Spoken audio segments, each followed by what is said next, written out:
Πάμε να φτιάξουμε ένα νηστίσιμο δίχρωμο κέικ με αναλογία 1, 2, 3, 4 με μια κούπα χωρίς ζυγαριά. Πάμε να το φτιάξουμε.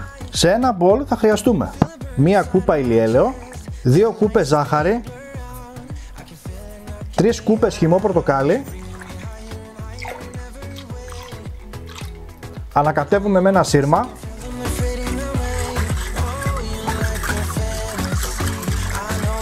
Και 4 κούπες αλεύρι για όλες τις χρήσεις.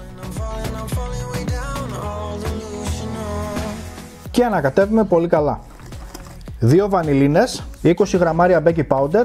Αφού ρίξετε το baking powder, ανακατέψτε περίπου 1 λεπτό να ενσωματωθεί καλά μέσα στο μείγμα. Και τέλος, μισό κουταλάκι του γλυκού μαγειρική σόδα. Ανακατεύουμε πάρα πολύ καλά. Χωρίζουμε το μείγμα στη μέση.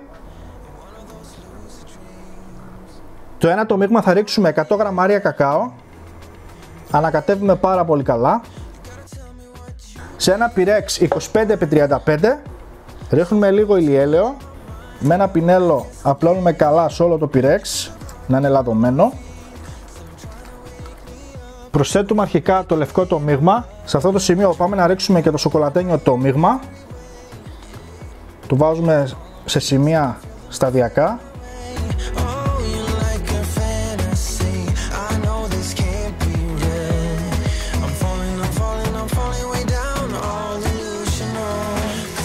Και ανακατεύουμε ακανόνιστα με ένα ξυλάκι από σουβλάκι.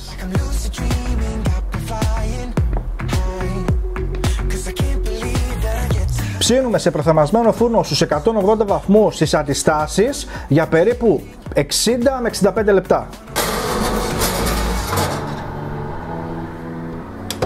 Με το που περάσουν 60 λεπτά, μια ωρίτσα, δοκιμάζουμε με μια οδοντογλυφίδα στη μέση. Αν βγαίνει στεγνή η οδοντογλυφίδα, είναι έτοιμο το κέικ να το βγάλουμε. Τι κεκάρα φτιάξαμε πάλι. Θα την αφήσουμε να κρυώσει καλά και μετά θα κόψουμε κομμάτι.